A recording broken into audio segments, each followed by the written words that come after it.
Hello everyone and welcome to your own channel Keshav Jha kings lab. तो आज हम लोग करने वाले हैं हमारे चैप्टर नंबर 3 का पार्ट 1। ठीक है, जो कि है अकाउंटिंग प्रिंसिपल वन। काफी ज्यादा इंपॉर्टेंट चैप्टर है अगर आप इसे समझते हो, क्योंकि इसके बाद के जो दो चैप्टर्स है वो भी काफी ज्यादा बेस करेंगे इस चैप्टर के ऊपर, क्योंकि प्रिंसिपल्स को समझना बहुत जरूरी है। देखो, किसी भी चैप्टर में कभी भी हम बात करते हैं, किसी भी कॉन्सेप्ट की बात करते हैं, तो उनके प्रिंसिपल्स भाई वो बनाए क्यों गए हैं ये जानना बहुत जरूरी होता है। ठीक है, तो इसीलिए accounting principle one of the most important thing रहेगी आपके लिए। आपको ये चैप्टर पता होना चाहिए, थियोरेटिकली बहुत इंपॉर्टेंट चैप्टर है ये। ठीक, इससे पहले हम लोग चैप्टर 1 और चैप्टर 2 जो है वो ऑलरेडी कंप्लीट कर चुके हैं। अगर आप लोगों ने नहीं देखा है तो आपको अकाउंटेंसी क्लास 11 के नाम से प्लेलिस्ट मिल जाएगी, डिस्क्रिप्शन बॉक्स में लिंक है उसका, वहां से आप चेकआउट कर सकते हो। ठीक है, तो बिना किसी देरी के स्टार्ट करते हैं अपना चैप्टर।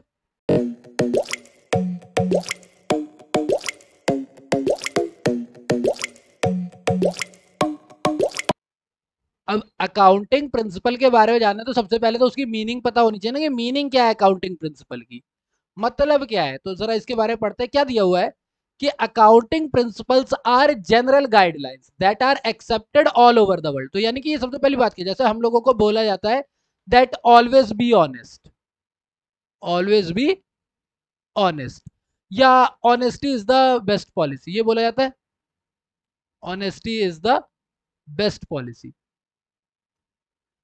तो यानी कि ये क्या है, जनरल गाइडलाइंस है ना, कि हमेशा सच बोलो, ये जनरल गाइडलाइन है ना। तो ऐसे अकाउंटिंग के लिए भी कुछ जनरल गाइडलाइंस होती है जो कि पूरी दुनिया में एक्सेप्ट होती है, that are accepted all over the world. क्यों?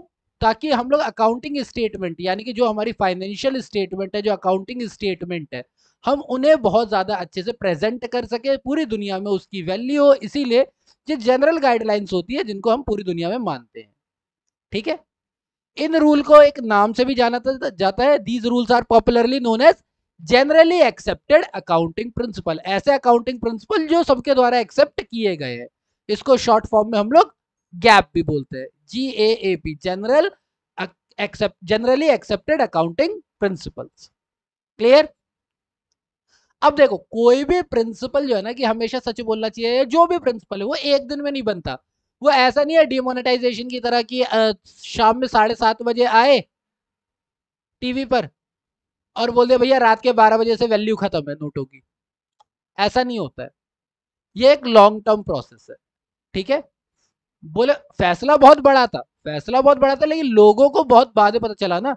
अब ये कैसे होता है, जैसे कि अभी अब NEP 2019 की बात कर रहे हो, न्यू एजुकेशन पॉलिसी 2019 की बात कर रहे हो। अब न्यू एजुकेशन पॉलिसी के ऊपर बात 2014 से हो रही है, 2019 में ये बन के तैयार हुई, इशू हुई, और आज 2024 हो चुका है और अब तक ये ढंग से इंप्लीमेंट नहीं है। तो देख रहे हो, एक पॉलिसी आने में 10 साल से ऊपर का टाइम लगा है। तो जब पॉलिसी आने में 10 साल से ऊपर का टाइम लगा है, तो तुम्हें क्या लगा प्रिंसिपल एक दिन में बन जाएगा? नहीं, दीज प्रिंसिपल आर फॉर्म्ड और developed over a period of time. एक लंबा पीरियड होता है, उसके बाद इसको बनाया जाता है। ये कैसे बनते हैं? जब हम चीजों को यूज कर रहे हैं, यूज कर करके समझ रहे हैं यार ये प्रिंसिपल यूज कर रहे हैं, ये सही नहीं है, ये दूसरा प्रिंसिपल यूज किया, ये सही। ट्रायल एंड एरर होते हैं, तो हम प्रिंसिपल्स को यूज करते हैं, उनको यूज करने के बाद उसका रीजन समझते हैं, रीजन समझने के बाद सबका एक्सपीरियंस पूछते हैं कि भाई ये करके क्या आपको सही लग रहा है, नहीं लग रहा है, उसके हिस्टोरिकल कोई प्रॉब्लम तो नहीं आई थी, इसी प्रिंसिपल को कोई पीछे दिक्कत आई है, जिस दिक्कत को हम फेस करते क्या वही सेम प्रिंसिपल में है। इन सारी चीजों को statement of individual, professional body और रेगुलेशन ऑफ गवर्नमेंट एजेंसी, इतनी सारी चीजें इन्वॉल्व होती है, एक लंबे समय का टाइम लगता है, तब जाकर के कोई प्रिंसिपल तैयार होता है। ऐसे ही कोई भी प्रिंसिपल तैयार नहीं हो जाता है। प्रिंसिपल तैयार होने के लिए आप उसका यूज करते हो, आप उसका रीजन समझते हो। अब जैसे हमें बोला था ऑलवेज बी ऑनेस्ट, लेकिन एक बात ये भी तो बोली जाती है कि ऐसा झूठ जिससे किसी को खुशी मिले वो झूठ नहीं कहलाता, है ना। या ये भी तो बोलता है don't be honest but don't be honest at the moment. जैसे कि मान लो कि मैं, मेरा कोई फ्रेंड है, वो स्टेज पर एक्ट कर रहा है, ठीक है। अब स्टेज पर एक्ट करके देख कर रहा है, मेरे को दिखी कि यार ये एक्ट इतना गंदा है, इसको मैं बिल्कुल ना देखूं। अगर मेरा फ्रेंड ना हो उस एक्ट में तो मैं उसे देखने भी ना जाऊं।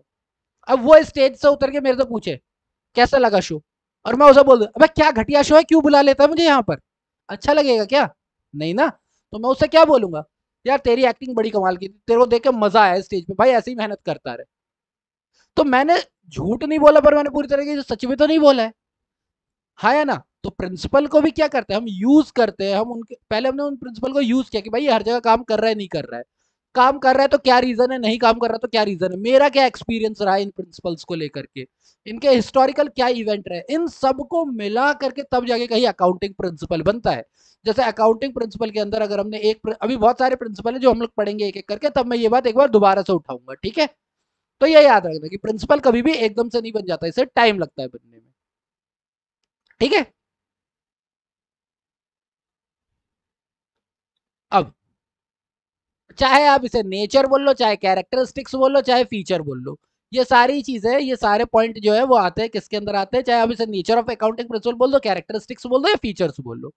सबसे पहली बात, ये यूनिफॉर्म सेट ऑफ रूल्स है, यानी ये सबके लिए, ये यूनिवर्सली एप्लीकेबल है, ये यूनिवर्सली एप्लीकेबल है, ये सबके लिए, ये ऐसा नहीं है किसी एक के लिए, सबके लिए यूनिफॉर्म सेट ऑफ रूल्स है, इंडिया अमेरिका सबके लिए। अच्छा, अकाउंटिंग प्रिंसिपल, जो अकाउंटिंग का काम ही जब लोगों ने बनाया है तो ये प्रिंसिपल क्या नेचुरली आएंगे, नहीं, these principles are man made, ठीक है। इसीलिए फ्लेक्सिबल भी होते हैं भाई, देखो टाइम चेंज होता है, टाइम चेंज होता है, हो सकता है रीजन, रीजन का मतलब कंट्री चेंज हो, तो किसी कंट्री में कुछ, जैसे हम लोग अमेरिका और इंडिया की ही बात करते हैं, अगर मैं अमेरिका रहने देता हूँ, यूएसए लिख देता हूँ, अगर मैं यूएसए और इंडिया की बात करता हूँ, तो यूएसए जो है वो मार्केट इकोनॉमी को फॉलो करता है, आप लोगों ने पढ़ा होगा मैक्रो इकोनॉमिक्स के अंदर, नहीं सॉरी आप लोग थोड़ी ना, आप तो क्लास 11th के हो, क्लास 12th वाले बच्चे पढ़ेंगे, आप अपने इको के टीचर से पूछोगे वो बता देंगे, ठीक है। तो अब मार्केट इकोनॉमी चलती है वहां पर, जबकि इंडिया जो है, इंडिया मिक्स्ड इकोनॉमी का पार्ट है, तो जब इकोनॉमी ही चेंज है तो जो प्रिंसिपल यहाँ पर चल रहे हो पूरी तरीके से एप्लीकेबल नहीं होंगे, 80-85% होंगे, लेकिन 100% शायद ना हो, तो हम क्या करेंगे, हमें थोड़ा सा चेंज करना पड़ेगा। टाइम 1947 में जैसा देश की कंडीशन थी आज की डेट में वैसी है क्या 2024 में, नहीं है ना, तो प्रिंसिपल्स को भी थोड़ा चेंज किया जाता है, टाइम टू टाइम अपडेट किया जाता है, इसीलिए क्या है, फ्लेक्सिबल है। और ये यूनिफॉर्म सेट है, मैन मेड है, इसीलिए जनरली एक्सेप्टेड है ना, ये जनरली एक्सेप्टेड है। इनमें रेलेवेंस होता है, यानी कि ये रिलेटिव होते हैं, इसमें वही इन्फो प्रोवाइड की जाती है जो जरूरी है, नहीं है तो नहीं प्रोवाइड की जाएगी। ऑब्जेक्टिविटी, आपकी आपका कोई ऑब्जेक्टिव होता है जिस वजह से आप फाइनेंस, जैसे आपको पता करना है कि भैया प्रॉफिट एंड लॉस निकालना है मुझे, तो एक ऑब्जेक्टिविटी होगी ना, जो आप दे रहे हो उसकी कोई वैल्यू होगी ना, तो ये क्या होता है, जनरली एक्सेप्टेड होता है, ये इन्फॉर्मेशन रेलिवेंट होती है, ये ऑब्जेक्टिव के साथ बनाई जाती है कि मेरे को पता करना है फर्म की कंडीशन कैसी है, और फिजिबिलिटी होती है क्योंकि इसमें कोई एडिशनल कॉस्ट नहीं लगता, ये नॉर्मली जो हमारा अकाउंटिंग का जो नॉर्मल काम है फाइनेंशियल स्टेटमेंट बनाने का, ये उसी के अंदर यूज हो जाती है, तो इसमें कोई अलग से कॉस्ट नहीं आती है। ये है हमारे नेचर एंड कैरेक्टरिस्टिक्स। काफी बच्चे बोलेंगे ये तो ठीक है, लेकिन हमें नीड है क्या इसकी, नीड क्या है और क्यों ये जरूरी है, नीड फॉर अकाउंटिंग प्रिंसिपल क्या है, क्यों नीड है, तो ये रहा रीजन, पढ़ते क्या दिया हुआ है। If the information provided by the financial statement is based on some set rules known as policy, principle या convention, तीन नाम से जाना जाता है, पॉलिसी अलग होता है, प्रिंसिपल्स अलग होता है, कन्वेंशन अलग होते हैं, अभी हम पढ़ेंगे इनके बारे में। तो इसकी वजह से क्या होगा, these rules will bring uniformity, सबके लिए एक जैसी होगी, तो सब इजीली समझ सकते हैं, सब उससे अलग अलग से इन्फो निकाल सकते हैं। एक एक अकाउंट अगर अमेरिकन कंपनी का, कोई यूएसए की कंपनी है, उसने अपना कोई अकाउंट बनाया, अगर उसने उसी पॉलिसी के अंडर बनाया जो इंडिया में यूज होती है, तो इंडिया का जो इन्वेस्टर है वो इजीली समझ सकता है कि वहां क्या चल रहा है। तो ये यूनिफॉर्मिटी लाते हैं, ये कंसिस्टेंसी लाते हैं, यानी कि ये डे टू डे चेंज नहीं होती है, एक लंबे टाइम तक एक ही तरीके की रहती है, तो कंसिस्टेंसी लाते हैं to the process of accounting, और जिसकी वजह से क्या होती है, उसकी यूटिलिटी इनहेंस होती है डिफरेंट यूजर्स के लिए, क्योंकि डिफरेंट यूजर्स जो है वो अकाउंटिंग इन्फॉर्मेशन को समझ सकते हैं, क्योंकि उन्होंने एक बार पॉलिसी समझ ली, एक बार प्रिंसिपल समझ लिया, अब उन्हें किसी भी देश का मिल जाए, किसी भी कंपनी का मिल जाए, जब वो सारे एक ही तरीके से बने हुए हैं तो वो आराम से इन्फॉर्मेशन निकाल सकते हैं और उसका यूज कर सकते हैं, तो इसीलिए बहुत जरूरी है, ठीक है। अब जैसे मैथ्स ही है, अब मैथ्स ही पढ़ते हो तो मैथ्स का एक सिलेबस है ना, सीबीएसई का एक सिलेबस है, चाहे कोई सा भी स्कूल है इंडिया में, जो भी सीबीएसई को फॉलो कर रहा है वो इसी सिलेबस को पढ़ेगा ना। तो कल की डेट में अगर आपको कहीं ट्रांसफर लेना पड़ गया, आपके फादर वगैरह की कहीं ट्रांसफर हो गया, तो अगर सिलेबस सेम रहेगा तभी तो आप समझ पाओगे। मान लो आप 8th क्लास में हो, आपके फादर का ट्रांसफर हो गया कहीं और जाकर के, आपने आपने जुलाई टू सितंबर तो यहाँ पढ़ा, अब सितंबर से आपको कहीं और पढ़ना पड़ रहा है, तो अगर यूनिफॉर्मिटी होगी, अब ऐसा है मान लो कि एक स्टेट वन है, स्टेट 1 में जो पढ़ा रहे वो तो 8th क्लास की मैथ्स पढ़ा रहे 8th क्लास में, और स्टेट 2 जो है उसके अंदर 8th क्लास में वो 12th क्लास की मैथ्स पढ़ा रहे, तो क्या पढ़ लेगा बच्चा? नहीं पढ़ पाएगा ना। जब यूनिफॉर्मिटी होगी, सब जगह सिलेबस सेम ही है, सब जगह सेम ही चीज पढ़ाई जा रही है, तभी जाके समझोगे ना। क्लियर? तो ये इसलिए जरूरी होते हैं। ठीक। अकाउंटिंग प्रिंसिपल जो हमें पढ़ने इस चैप्टर में वो दो तरीके के होंगे, एक कहलाएगा अकाउंटिंग कॉन्सेप्ट या अजम्पशंस, और दूसरा कहलाएंगे अकाउंटिंग कन्वेंशंस।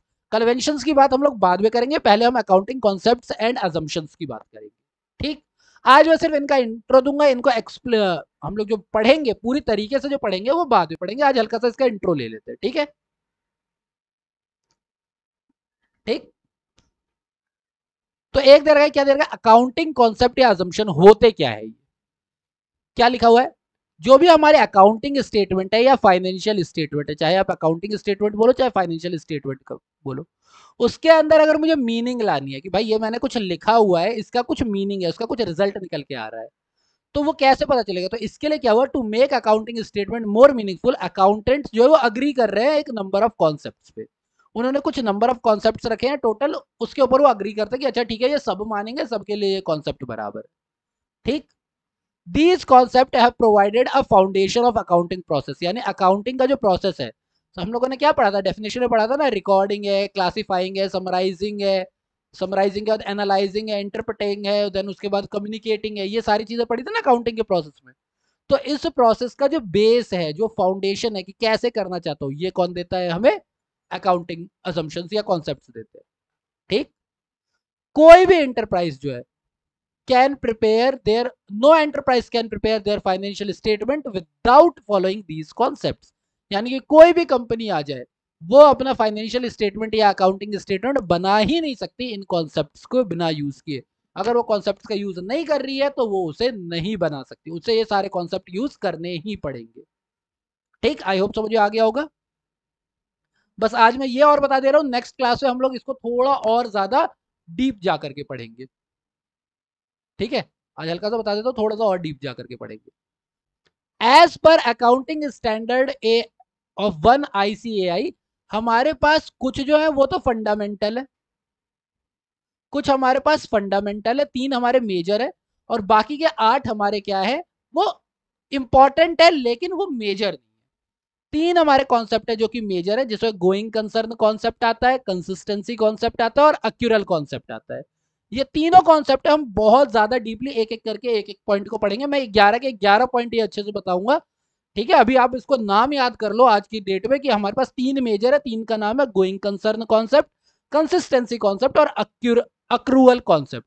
हाँ, ये इसमें बोलने में दिक्कत होती है, बहुत सारे बच्चे इसको अक्रूअल की जगह अक्यूरल कर देते हैं, और स्पेलिंग भी अक्यूरल ACURRAL लिख देते हैं।